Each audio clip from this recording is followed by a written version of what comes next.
Welcome to the Undisputed Podcast. I'm your host, Joy Taylor. On today's show, Kenyon Martin is on set to discuss the blockbuster Blake Griffin trade. Plus, Todd Gurley stops by to talk about his MVP caliber season and the upcoming Super Bowl. And is this the final year of the Brady Belichick partnership? Skip, Shannon, let's get to it. In a shocking move yesterday, the Clippers traded Blake Griffin to the Pistons for 3 players, including Tobias Harris and Avery Bradley, and draft picks. Reportedly, talks between the teams started nearly a week ago, even though Griffin signed a 5-year, $171 million deal last July. He's averaging nearly 23 points per game this season. We're joined by former NBA All-Star Kenyon Martin and former teammate of Blake's. Welcome back, Kenyon. Yeah. Good to have you. How surprised were you by the trade? Very shocked. Like a lot of people were. You know what I'm saying? No, you pay a guy franchise money, franchise player money. You think you're going to ride it out with him. You're going to build around him. All the talks lately have been about DeAndre being moved. You know, but shocking move, especially on Doc's behalf. You know, but maybe they know something we don't. You know what I'm saying? I don't know. I don't know if I've ever seen anything like this. As you mentioned, Kmart, here's a guy that signed 5 years, $171 million. Not trade him after the season. They traded him during the season in which he signed this mammoth deal. Yeah. I guess they had seen enough. Trying to build around him, paying him $35 million a season, and to be the 8th or the 9th seed, possibly be in the luxury tax moving forward to miss the playoffs. Most owners don't have a problem. Now, some have a problem. But a lot of the owners, like, if we're going to contend for a title, I got no problem spending max dollars being in the luxury tax. But for an 8th or 9th seed, with no. I'm not doing that. I don't look at Blake Griffin as a guy that's going to change the fortunes of someone.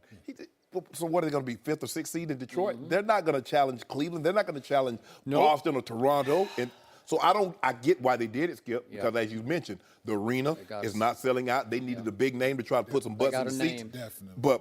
But Blake, you're like, oh man, we get Blake, we in the money. Now, what guys are like, man, if they can get Blake, they're going to be in the money. They're going to really challenge the Warriors, or they're going to really challenge the Celtics or the Cavs.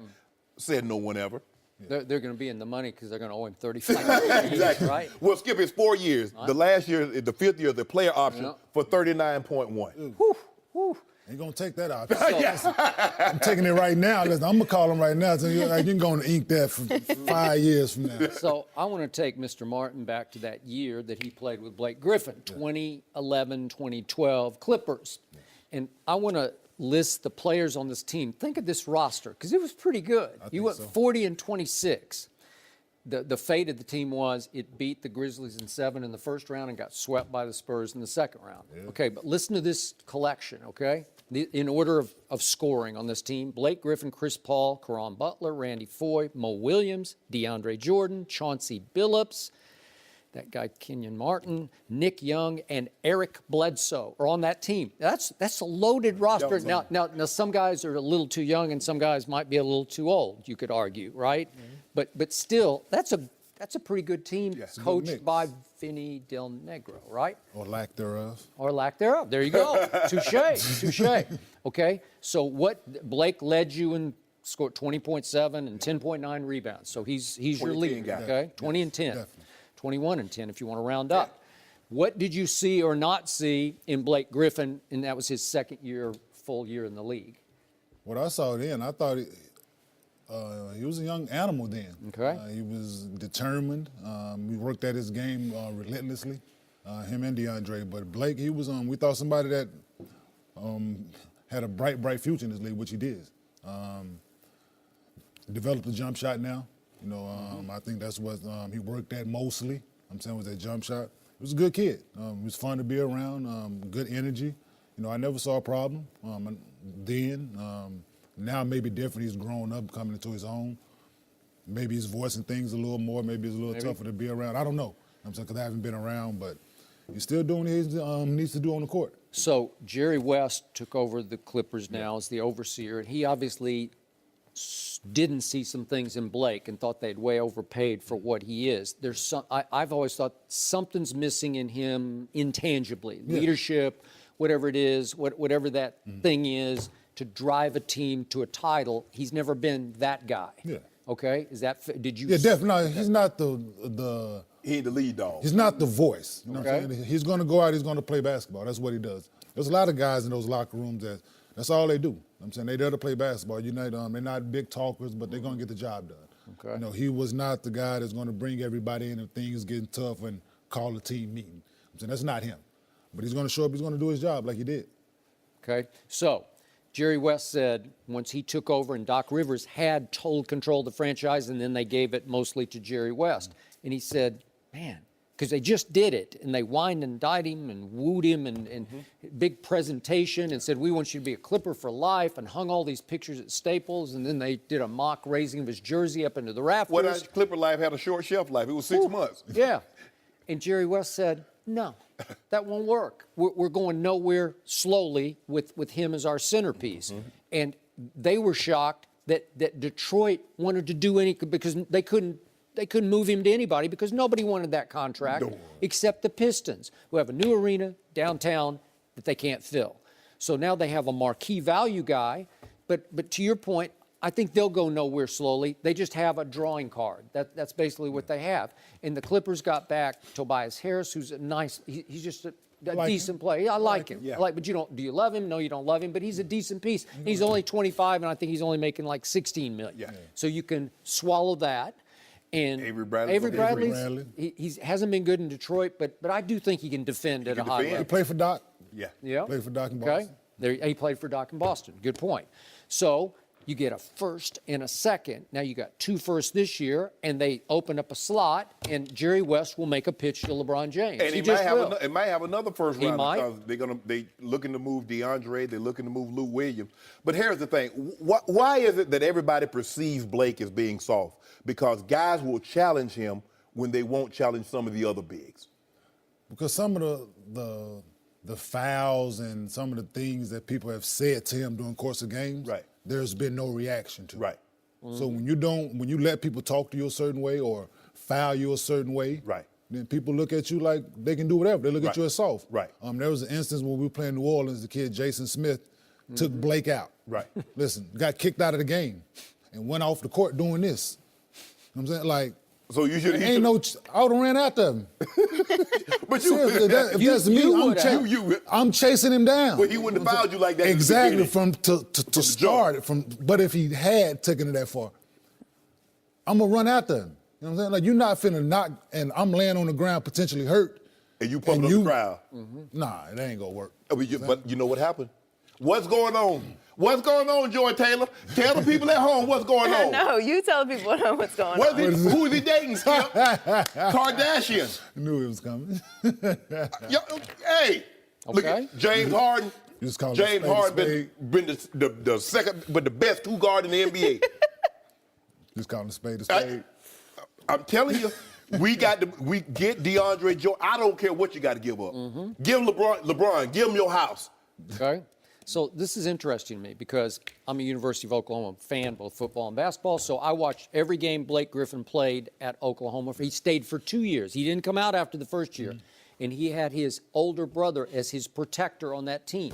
But the Big 12 book on him in college was just rough him up. Yeah. And he'll shrink because he's 6'10", and he'd start playing smaller and smaller because you could go at him hard and he would not respond. Well, against Memphis, that series, they got DeAndre and Blake, and they got myself and Reggie Evans. Okay.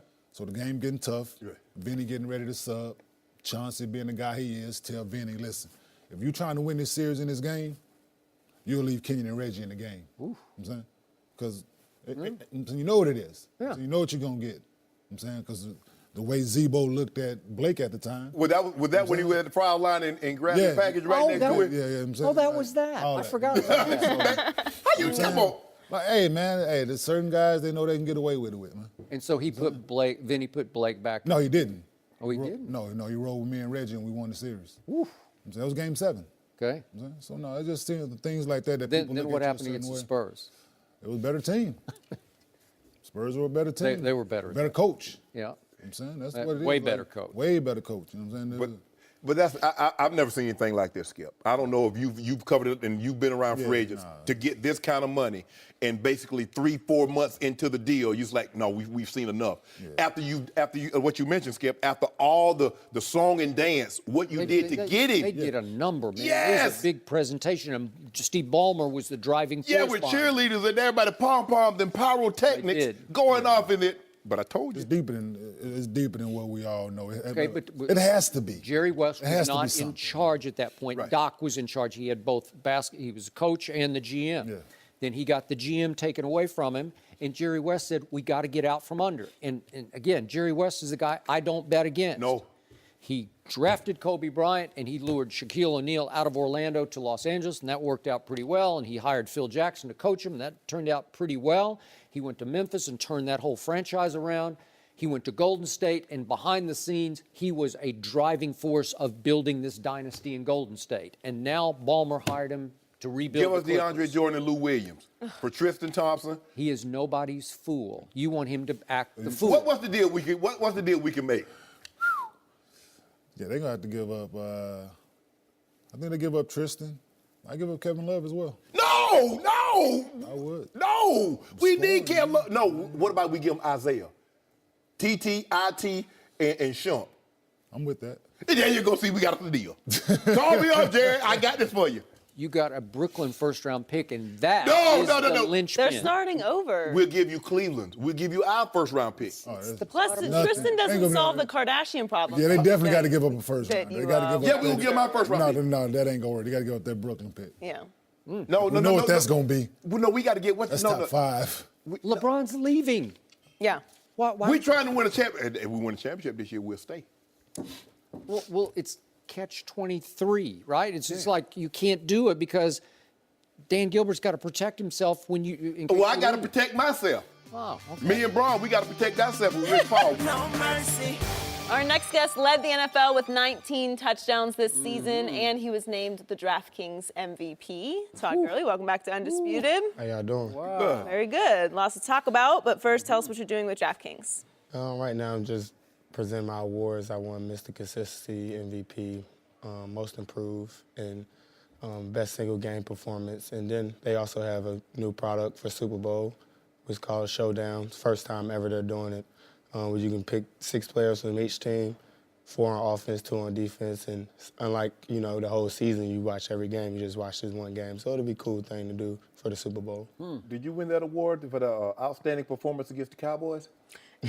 Nah, not the Cowboys. But you got a good award against them. By the way, I'm glad you brought that up helped me. because I wanted to tell this man I did not appreciate the 53-yard catch and run that you stuck down our throats in the second half at Jerry World that turned the tide in that game that we led at halftime 24-13, and all of a sudden it was 26-24 because of him. You got to blame Kareem Hunt for that, man. I seen that play, and I was like, Did you? I need that, you got coach. that? But, of course, there was no Sean Lee at linebacker, so you just abused who was out there. I don't even know who was out there. You know. Yeah, me It's either. pretty easy, right? Yes, Just sir. opened up like the Red Sea, and you just... He said it would have made a difference if Sean Lee, Michelle Lee, Spike Lee. Don't matter, huh? Yeah, it wouldn't matter. So, about a year ago, you sat right in the same seat. Things weren't going that great for you. Kind of been hit and miss, and then all of a sudden, things changed. You obviously had one big change, coaches. But what changed for you from that point to this point? Obviously, we added some new pieces to the offense, but, just having the year that we had last year, we didn't want to have that again. So just locked in last offseason, just worked super hard. Change things? Change your Diet, regimen, any training program? Not diet, but just training. As far as training, I just tried everything. I did the speed, I did the agility, I did the hills, I did the sand. I did Pilates, I did yoga. I was just trying all different types of stuff, but just making sure I was, just Did it trying work? to work. Well, Yeah, I mean. What about the differences? You had Jeff Fisher for 2 years. Sean McVay comes in. You win your division. You make the playoffs. What's the difference between these two coaches? Coach McVay, he's just such a offensive-minded coach. He's just he's a smart guy. He just knows offenses, he knows defenses, and just how he changed the whole offense around. Obviously last year we were, last in offense, and this year we were number one. So for a coach to come in and do that, and, we knew we still had it in us, but, if you don't do it, you don't know. So for him to come in and just put all those tools and weapons together, it was crazy. So philosophically, it was very different under this coach versus your previous coach? I mean, you could say that. It was just, Well, you said the old offense was high schoolish. That's what you said. I don't know who said it, but Todd. We were playing like one. We were playing like one, and we wasn't playing good, and it was just a rough game after that game. I said some words, but nah, man, it came a long way for sure from last year to this year, and we're just happy to get better this year. You said after the last game of the season, would you have wanted to win that rushing title? Oh, most definitely. Me and Hunt, we had a conversation. We was talking about it. I'm like, man, congrats. But, we all wanted it. Most definitely for sure. Because, that's what you dream of. That's what you work hard every day in the off season to accomplish goals like that. But it's all good. It's all good. You get them this year, huh? Yeah, it's all good. So you exploded in your last 5 games in your combined yards from scrimmage. Can you make a case that you should win the MVP? It's not really a case. It's just, it is what it is. You go out there and you put the numbers up or you don't. So, and just kind of let the writers or the fans vote on that and, just let the rest handle itself. You believe you deserve it? Yeah, most definitely. I felt like, I worked hard this season. My teammates helped me get it. And obviously we made big improvements. I don't know if, what factors in the MVP, but I felt like, me and my teammates, we worked hard to push me to get there, and we accomplished a lot. You realize you're now in the same breath with that quarterback up in Foxborough now? Yeah, I know. It's going to come down to you two. Yeah. And it's you versus Tom Brady, which is pretty cool, right? And he's always winning, huh? I don't know. I don't know. There's still some resentment of him. I don't know. I think a lot of voters would say, he's had enough. He's had a great enough run, right? And you were like fantasy football heaven. You won a lot of leagues for a lot of fantasy players, right? Yes, I got some more fans out there. I don't know do they have MVP votes? I'm not sure. If they do, I think you're good. Yeah. If they do, I definitely should be good. I think Pepsi do a fan vote for MVP. But Okay. what's with you is jumping? Why you always? Were you a hurdler in high school? Yeah, I did the hurdles in high school. Okay, because you be hurdling everybody. I don't know why I do it, man. It's just like even after the play, I'd come over to the sideline and be like, man, why did I just do that? It's just first thing that comes. Well, does it benefit or not, or is it too dangerous? Is it? One day it's probably gonna end bad, but until then, I'm gonna keep jumping. But Because you see the guy going low and then. Yeah, for most part, it's more DBs. Most DBs are not gonna hit a running back high, especially if they're going 100 miles per hour fast at them. So it's just kind of a reaction, and for the most part, it's been working. So you saw the Philadelphia Eagles up close and personal. It's your place. What shot do you give them against Brady and Belichick?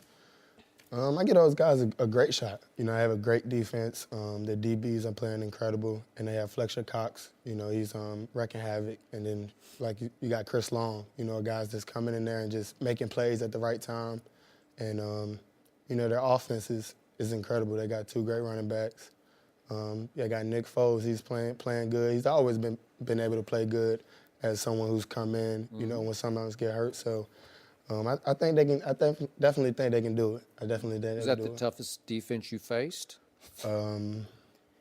Nah, Minnesota. Minnesota. You had a hard time out Oh there. man, yeah. And- Real hard time. Real hard time. But Nick Foles did not have a hard time against them at his place. Yeah, no, he didn't. So, I think they can do it, man. I think the Eagles can do it. As you sit back and you went to the Pro Bowl last week, but the Pro Bowl is nice, but that's not the game you really want to play in. You want to be playing on this Sunday. What do you and the Rams need to do to make sure in 2019 your guys in Atlanta getting ready for the Super Bowl? Just lock in. Lock in. Obviously, to be able, you got to have a little luck on your side with injuries and all that. But just lock in, and next playoffs, we know what to expect. We know the atmosphere, but we know the expectation that we want, and we don't want to be able to lose again in the first round next year or whatever that case is. So just come in with that hungry mindset and just have that one goal, not to be playing in February. So, as Shannon points out, you did play in the Pro Bowl, and as I recall, I think you got the first carry of the game, right? When it called to you? I think it was. So, what can we do to improve this game? Did they try to tackle you? It was a good game. You didn't think it was a good game? I watched the whole thing. We let them come back and all, man. It was crazy, man. Crazy. Did anybody hit you half hard? Did they? How were they tackling you? Were they? No, they were trying to strip the ball off for sure. Just trying to strip the ball. Once that fourth It looked quarter, like there was more wrestling than tackling. once like the fourth quarter like, came and that money was on the line, they was That's out there hitting Deion Jones, Quan, everybody. They was out there. That's normally how it happens. The fourth quarter rolls around, and then you're not supposed to blitz, you're not supposed to stunt, you're not supposed to do a lot of things, but that money. And we got Vaughn cheating, just getting off the ball. It's all good though. Well, Todd, thanks so much for joining us. Congrats on a great season. Good luck. No mercy. We're just 5 days away from the Super Bowl, which is Bill Belichick and Tom Brady's 8th together. Yesterday, Robert Kraft talked about how difficult it is to keep a dynasty like New England's together. Kraft said, continuity is so hard. I don't know that there's any other relationship like that in the NFL with a head coach or a quarterback. To have both of them, we're pretty lucky up in New England. Shannon, how much longer will the Patriots dynasty last? I believe Tom Brady plays to the end of his contract, which he has 2 more years remaining. Before I go any further, Skip, the reason why it's been able to last so long is that you've had a quarterback that's been at the top of his game for, let's say, the last 15 years. He suffered 1 injury. He played every game up until that injury. He's played every game since the injury. So he hasn't had those nagging injuries. He has a coach that's very motivated, that's very situational based, that knows every ins and out and knows the game in and out. Plus, Mr. Kraft, here's the kicker. You've allowed Coach Belichick to have carte blanche power. This was the first time that that's been challenged. That is so correct. This is why he's talking now, Skip, because he knows. You could all this. They released a statement, and then he comes out a couple of days later, or a week later, a week or 2 later, talking about egos got to get in check. He knows Coach Belichick is a prideful man. He's done everything. He's like, I've shot, I've made moves. We've lost guys, we've lost coaches. I've been able to maintain this thing together. And just this one time, you've challenged me like I don't know what I'm doing. So that's why he's doing all this talking like we're pretty lucky, like, oh, Coach Belichick, we were lucky to have Coach Belichick. We got the top quarterback, top player, top coach. I get why he's doing all that. But to go back, Skip, I believe Tom Brady will play 2 more years. I believe, and I'm not saying that it's easy to coach, but it's easier to coach than to take Von Miller helmet in your back. So that's why I believe Coach Belichick will outlast Tom Brady. I believe, you believe, that this was going to be Tom's last year. Belichick had his run. Yes. Win, lose, or draw, because he believed that he had finally found the bridge to go from Tom Brady into the future, which was Jimmy Garoppolo. And he's like, you know what? I just went one of these things. Without Tom Brady, like Tom Brady dropped the mic yesterday, Joy, Coach Belichick drops the mic. That's what he wanted to have happen. But Mr. Kraft threw a monkey wrench in his program and said, no. Okay. You will do this. Tom, I believe, and it's also easier to coach at 67. Coach Belichick is 65 now. I believe it's easier to coach 67, 68 than it is to play football at 42, 43. Unless you're Tom Brady, but go ahead. Even if you're Tom Brady. I just think the way it's situated right now, I just think Coach Belichick outlasts Tom in this situation. Now, unforeseen injury, something happened, knuckle, well, hopefully nothing happens to Tom in the Super Bowl. But unless an unforeseen injury could speed this process up. But I see it going 2 years max. Tom Brady and this Belichick dynasty will go their separate ways. I believe Coach Belichick stays. Tom Brady retires 20 years with one organization. This is my view of inside Shannon Sharp. I believe that deep, deep, deep down in your innermost psyche, you're rooting for Tom Brady to not get badly hurt, but something to go wrong for Tom Brady. No. Just because I sit over every day saying he's going to play for 4 more years. No. Right? I'm knocking on wood again. No, that's why I'm knocking on wood. Okay. I just don't see it, Skip. And when you play as hard, and that's the whole thing. When you're a great athlete, Skip, yeah, you want numbers, you want it. But the first thing that I would always check, I put health first because I felt if I had my health, everything else would fall into place. I put health first now in my Yeah, situation. I Not that I would. definitely do it. Okay, Yeah, exactly. Right? Okay. So, to your point, the ball is now strictly in Bill Belichick's court. That's the way I view this. He lost the power struggle to his quarterback and to his owner. And I give Robert Kraft credit for overseeing this continuity that he spoke of. And he is very lucky because it's just 1,000,000,000 to 1 that you could continue this kind of continuity between two very successful quarterback coach combination. Because you can't continue your continuity if one's no good and the other one's worse, right? Correct. Because then you have to know when to pull the plug. Right.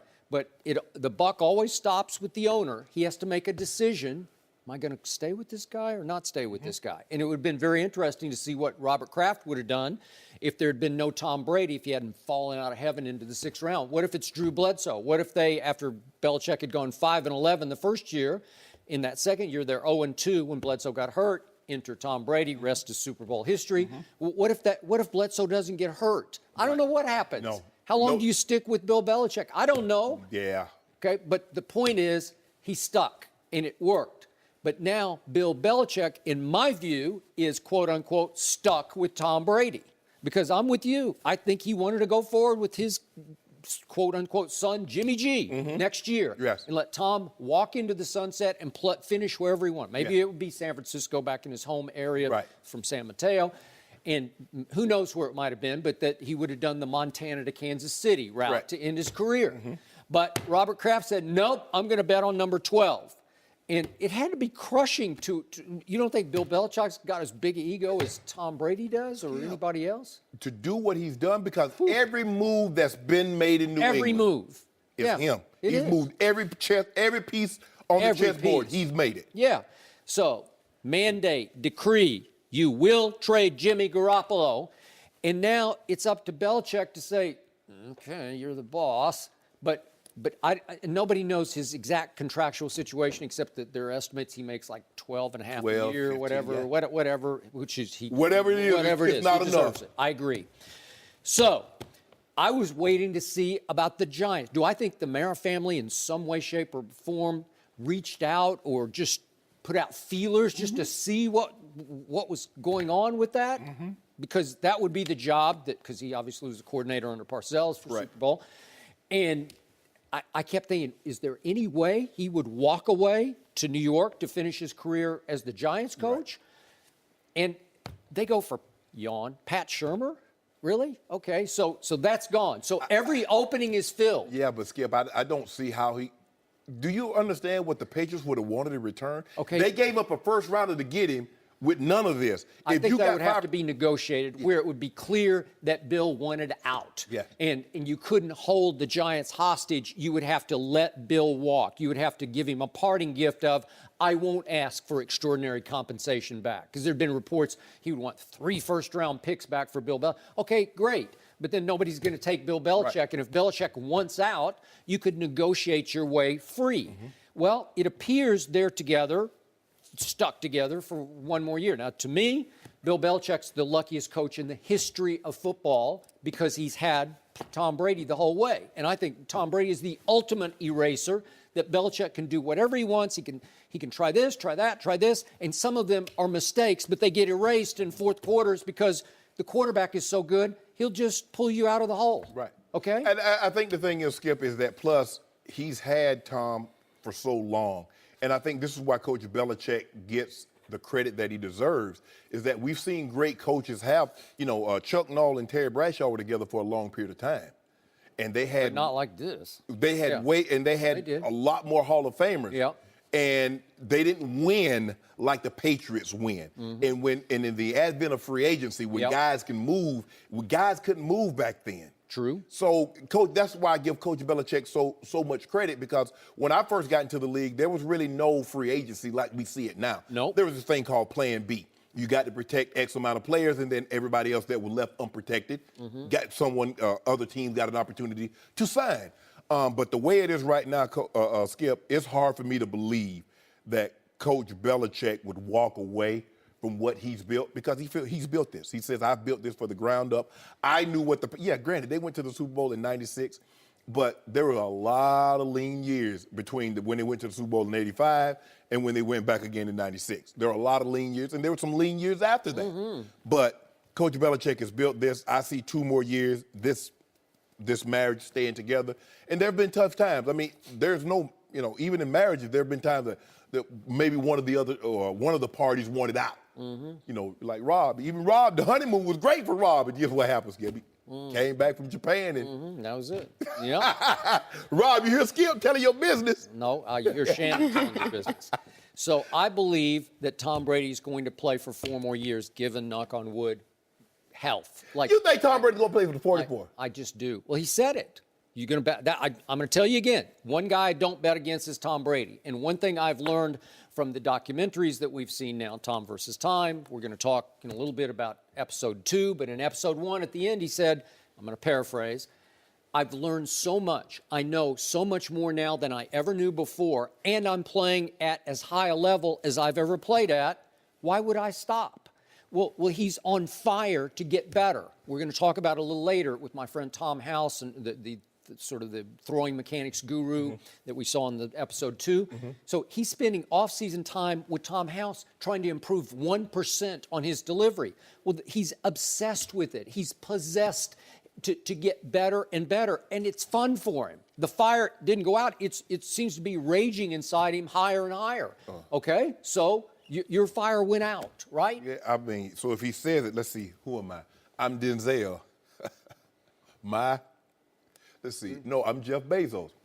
No, no, Skip, just because he says something doesn't mean it's going to be true.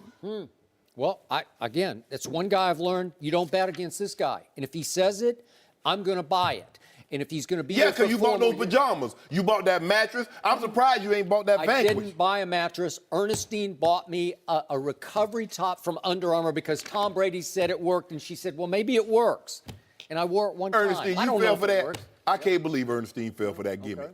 She did. But You it's got okay. the mattress, you got the shoes. I don't have anything. I have nothing in my house except that one top. You got a picture of Tom Brady. I don't have any pictures of Tom Brady. I don't even like You him off have the field. LeBron sheets You have and sheets. a comforter. Yes. And a pillow with his Right. face on it. Right. I don't remember. And LeBron couldn't carry Tom's. Don't you know do what? that, Skip. Well, he just Don't couldn't. do that, Skip. You know it, and Don't I know do that. it. Well, I just did it. So the point is, if he says 4 more years, I'm going to say, okay, I'm with you.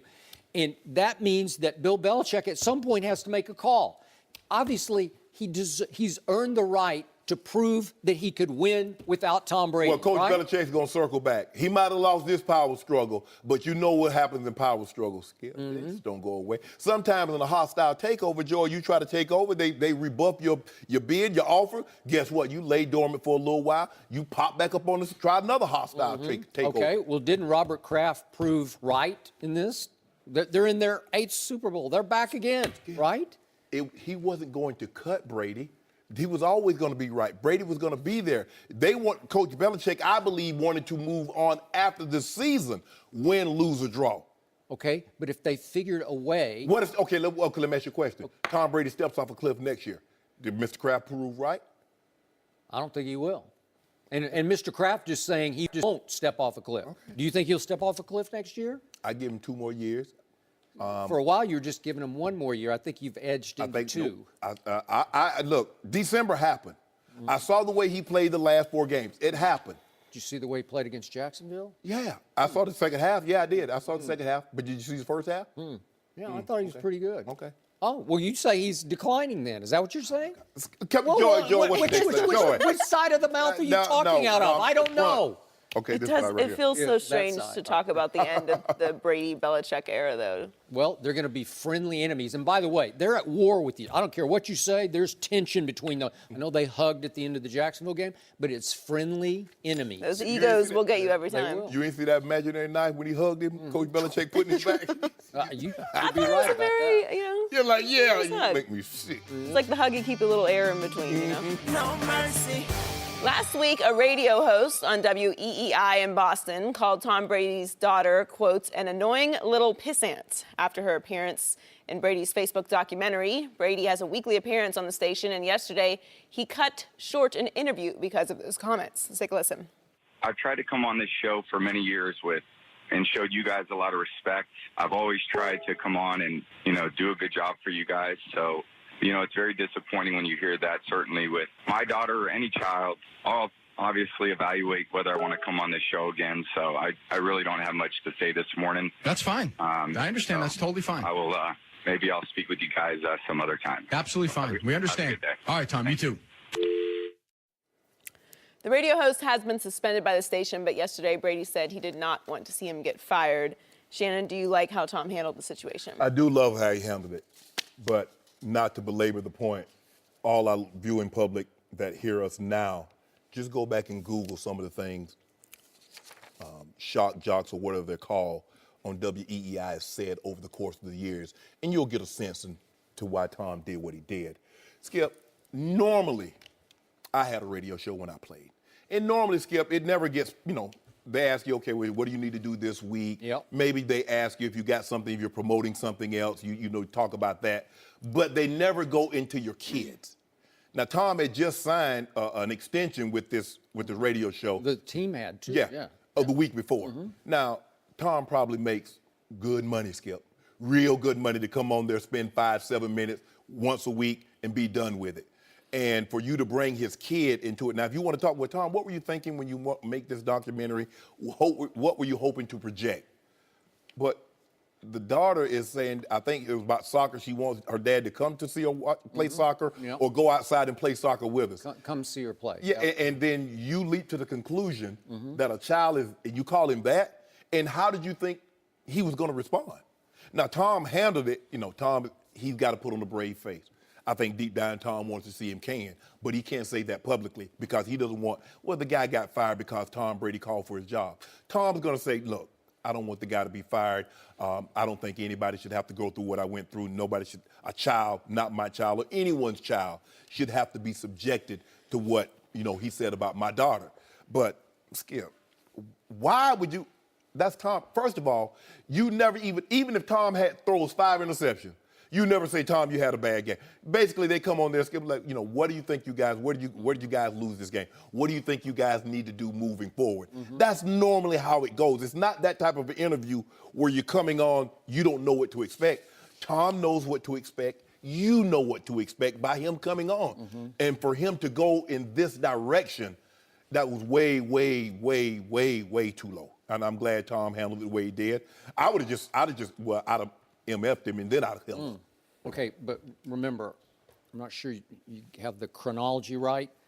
The commentator in question said this on last Thursday night, and he's just a contributor on this Kirk and Callahan show, but he wasn't involved in this interview. Right. So he said it last Thursday, and it sounds like by Friday he was already suspended.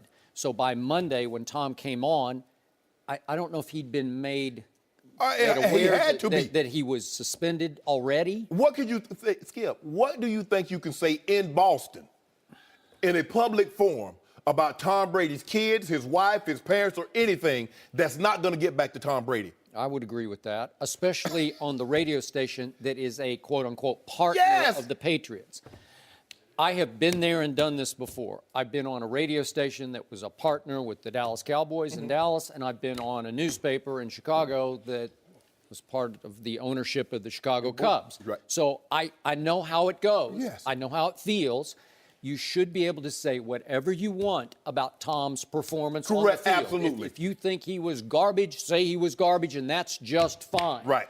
But but this should be for anybody anywhere. This is just an out-of-bounds cheap shot that I don't get in the first place. Right. Like it could be on another radio station, and I wouldn't really get it. No. Because this feels to me like more Brady hate. Like this guy has some resentment of Brady.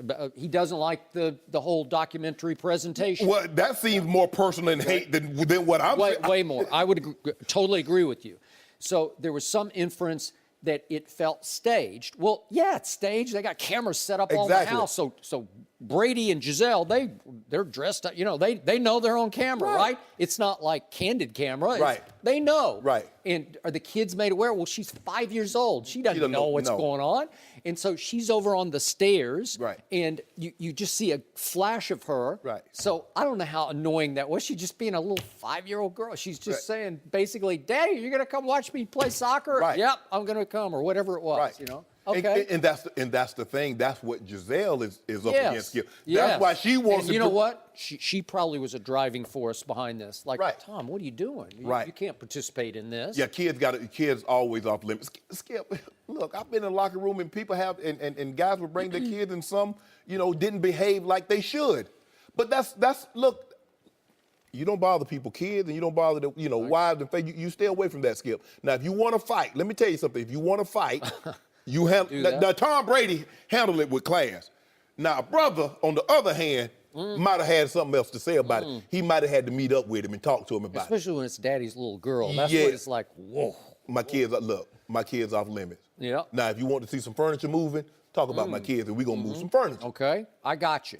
So he did handle it as well as he could. Professionally, I Yes. guess. And he kind of left it open at the end. I'm just going to guess that he'll eventually next year come back and do the show. I'm going to guess. He'll be probably making $500,000 to come on I don't 7 minutes a Monday, 20 weeks a season.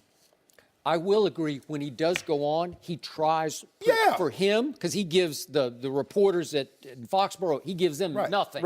Right? Those post-game things are just, they're not even worth watching. Right. But this, we always get our best stuff from this, right? He tries. He tries to be engaging. He tries to offer a little more insight than what he does at the podium. Skip, when he gets up to the podium and he does this, you already know. It's over. It's just over. Like he is trying hard not to say anything. Right. It's like a game. It's almost like game conditions.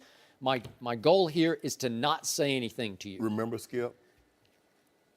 LeBron did not have a problem with LeVar Ball saying anything about him. That's a good example. When he mentioned the Bronny, that's when LeBron say dad to dad.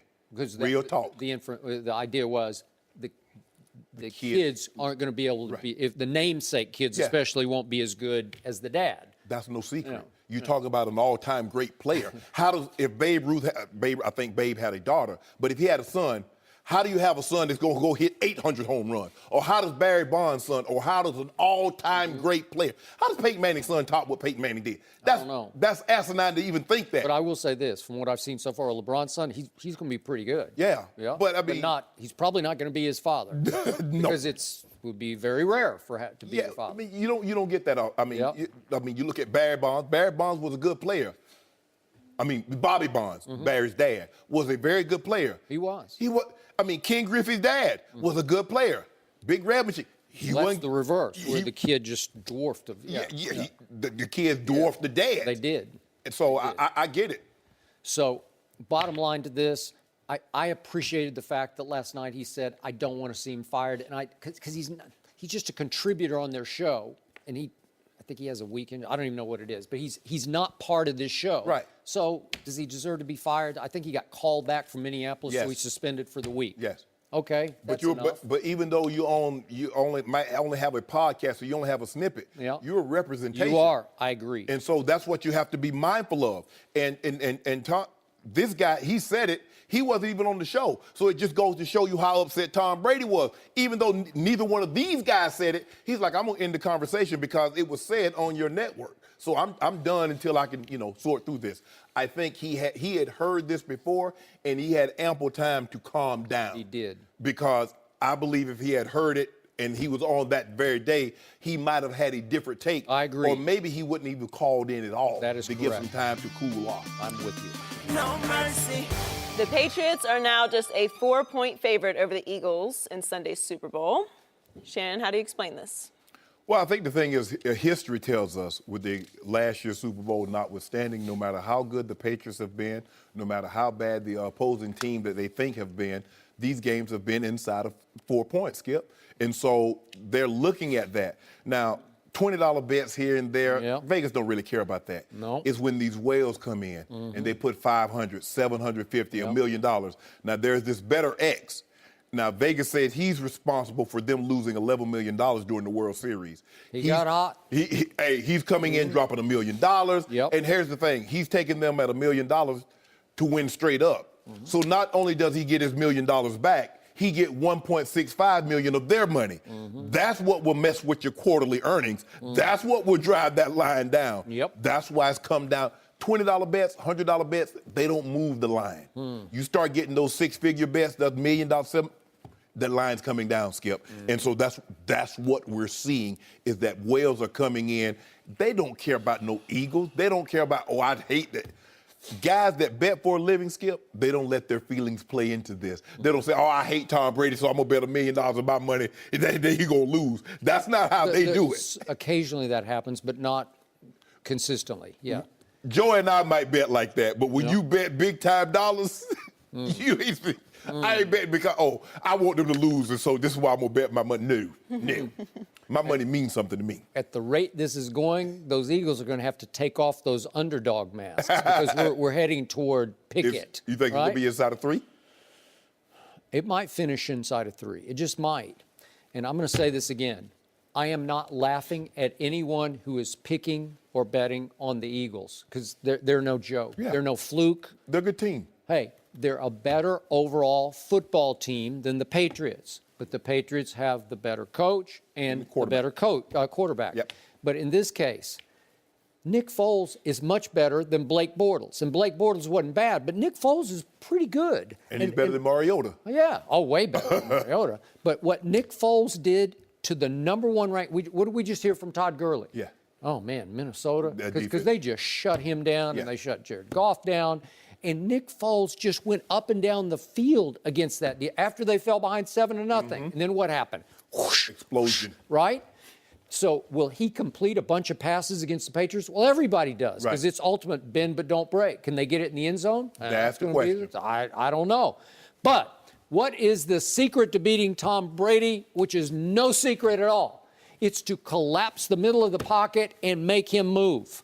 Fletcher Cox said it last. I was watching NFL Network, and he got interviewed by, I can't remember if it was Dion or Michael, but one of them, and he just laid it right on the table. We all know the secret. We got to get to him, make him move, get him off his spot. Who is the ultimate get you off your spot guy? It's that guy. Is Fletcher Cox? Yeah, he's the preeminent D tackle. He and Aaron Donald. Yeah, they can do I some know, damage. Maybe Aaron Donald. Yeah. I will give you that. But this guy is collapsing pockets. And when he collapses, that wide 9, all of a sudden it gets like this, and then people are coming off the edge, and they're going to have a hard time protecting Tom Brady. Well, what's happened every time Tom Brady could not be protected? At Denver in the AFC Championship game, what happened? They lost. And the 2 Super Bowl The 2 losses. Super Bowls. So anybody with half a brain and a pocket full of cash is saying, well, wait a second. I kind of like the Eagles' chances here, especially if you give me 4 or 5.5 where it opened. Yeah. So I get that because, again, the receivers are a little better than Brady's receivers. The running backs are a little better than Brady's running backs. What's not to like? And the defense, back to Pro Football Focus yesterday, ranks the top, ranks every player in the Super Bowl, but of the top 20, 14 are Eagles, and 10 of those are on defense. Yeah. Well, the defense is no joke, man. It's special. And you know what, Skip? Collapsing the pocket and getting Brady off his mark is fine, but the best way to beat Tom is to keep him on the sideline. Okay. The Eagles need to, when they have the ball, make sure they get points, preferably touchdowns at the end of those drives. Because what we saw with Jacksonville and some of these other teams is that they have the ball, they possess the ball 4 or 5 minutes, and they come away empty-handed. Yep. You've done nothing. You got to put separation because the momentum's going to swing. You're going to have it. The Patriots are going to have it. You better put as much separation between you and them as you possibly can, and that still might not be enough. You better be ready to play 60 minutes. Yeah, and to your point, what's the most incredible aspect of Tom Brady and Belichick's 5 Super Bowl victories? They're all close. They all went to the wire except for the other Eagles game. Yes. Where it was close for a minute later in the game. I mean, it wasn't a blowout. Right. It was 24-21, actually. Yeah. Okay. But the thing is, this is what you know. To play them, and this is what makes them so unbelievable, is that they know how to win the close games. And that's when the pressure starts to mount. Late in the fourth quarter, Skip, and the game is 3 points here or it's tied there, they know how to win those type of games. And So- you can't make mistakes. So do they have David Tyree somewhere on this roster? I don't know. They might need him. Yeah. Well- Aguilar might come through. Maybe with a helmet I know cap, you like a picked face the mask. Patriots, but I think the closer that we inch towards I ain't put my Friday. money. I tell you, I ain't put my money on the Eagles. No. I might, how you know I ain't better at? No mercy. Thanks for listening to the Undisputed Podcast. I'm Joy Taylor. We're back at the same time tomorrow morning, 9:30 Eastern. We'll see you then. Fox Sports 1 of 1.